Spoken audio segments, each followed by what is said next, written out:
a hablar con Sergio Federovisky, que es biólogo, periodista ambiental, actual viceministro de Ambiente de la Nación. Sergio, ¿cómo va? Marcelo Palacio aquí en Radio La Red. Hola Marcelo, gracias por llamarme. Bueno, choqueado con esto. No sé si veo que algunas noticias pegan más que otras, más allá de las muertes, sí, claro, tipo de cosas, ¿no? Pero a mí me pegó la eliminación de Racing con Agropecuario, pero no es comparable, claramente. Sí, no, claramente, pero lo que yo le planteaba, digo, que vio, qué sé yo, uno puede imaginar, no sé, morirse en un choque, uno puede morir de mil maneras. La verdad, uno no imagina que está en una habitación de un hotel y una luz y te termina tapándote y te morís. Sí, es verdaderamente dolorosísimo, cruel, inesperado desde ya, pero me parece que merece una reflexión respecto de los riesgos que supone establecer determinadas construcciones o determinadas actividades en sitios que son claramente amenazantes porque la naturaleza tiene estas cosas.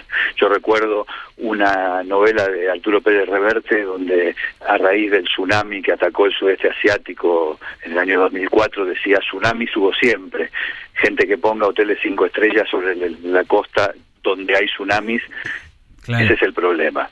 Y muchas veces lo que ahora nos desafía aún más con el cambio climático es poder establecer cuáles son las situaciones de riesgo potencial que vivimos o que podemos vivir frente al desarrollo de ciertas actividades o ciertos emprendimientos fundamentalmente inmobiliarios o turísticos en zonas que son claramente de riesgo. Y si vamos a algo aún más doloroso y más cruel, por la escala que ha tenido y por la población que afectó, hay que recordar que durante prácticamente 3 años seguidos la ciudad de Tartagal, en Salta, fue literalmente una parte de ella arrastrada por aludes de barro, lodo y piedra, precisamente en épocas donde el agua baja raudamente y ocupa los lugares que normalmente tiende a ocupar. Sí. Pero el problema es que se encuentra allí con poblaciones instaladas, en algunos de esos casos, muy precarias. Yo lo que le quería preguntar, porque está bien leyendo, cuando uno se adentra en se mete en estos temas bien adentro, ¿no? No se veía que organizaciones por allí de ambientalistas dicen que por ahí habían advertido una tala indiscriminada y que entonces podían producirse esas cosas. Digo, yo sé que no es momento para echar culpas ni nada, sino es momento, bueno, para lamentarse, recuperarse y después sí hacer las cosas como corresponden. ¿Podrá tener que ver algo con esto, algo que esté sucediendo, que estamos haciendo demasiadas cosas malas? Bueno, exactamente. Sin echar culpas, sí creo que hay que entender que fenómenos de estas características son multicausales, no pasan solamente por un hecho, no tienen un solo origen, y que muchas de las cosas que van ocurriendo casi inadvertidamente frente a nuestros ojos, como por ejemplo la pérdida de los bosques nativos, que ayudan a fijar la vegetación y a su vez a disminuir los aludes o las avalanchas en las zonas montañosas, son perfectamente posibles factores que coadyuvan a que esto sea aún peor que lo que pudiera haber sido.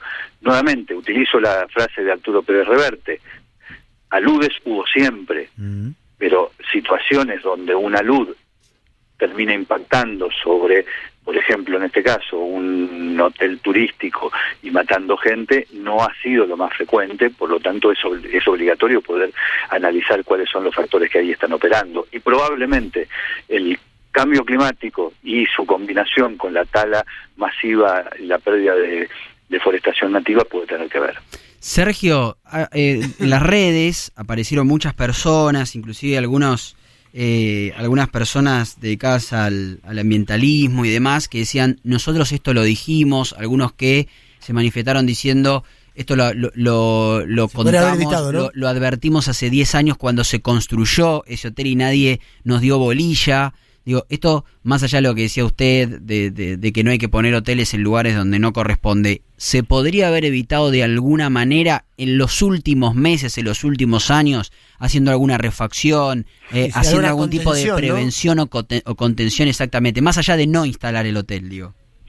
Probablemente sí, la verdad es que no conozco en detalle cuáles han sido las acciones últimas en relación a ese hotel en especial, pero no queda ninguna duda de que buena parte de las ciudades argentinas y las turísticas principalmente ven que modelado de esas ciudades está en manos de la especulación inmobiliaria o del interés económico, sin reparar muchas veces en las consecuencias negativas que esto puede tener o en el riesgo al que puede someter a la población que va a habitar o va a pernoctar eventualmente en esos emprendimientos inmobiliarios.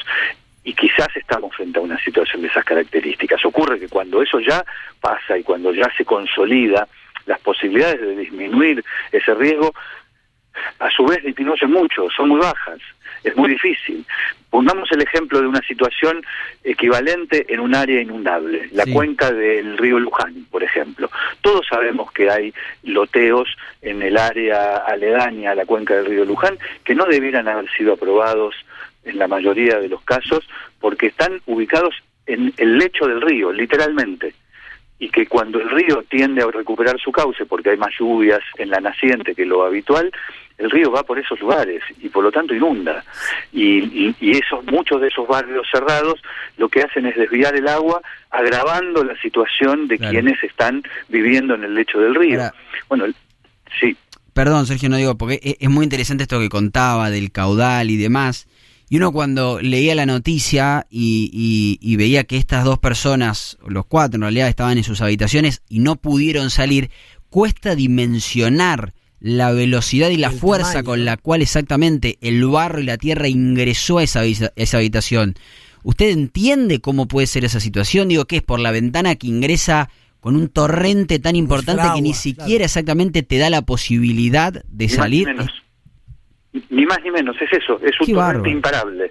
Les vuelvo a citar el caso de Tartagal, lo pueden googlear, ha sido tremendo. Claro, Creo que fue 2005 y 2008, si no me equivoco, 2006 y 2009, no recuerdo con exactitud. 2009. 2009, bueno, hubo dos situaciones similares, hubo una claramente peor que la otra, en donde un cuarto de la ciudad de Tartagal fue literalmente tragada por un alud de barro y lodo. Tragada, desaparecieron puentes, casas, comercios, autos, carreteras, etcétera. Entiendan ustedes la violencia con la que eso baja, agravado obviamente por la ley de la gravedad, pero además porque no encuentra obstáculos. Cuando se habla del efecto negativo que sobre esos episodios provoca la deforestación, es simplemente eso, no hay obstáculos. Va y va.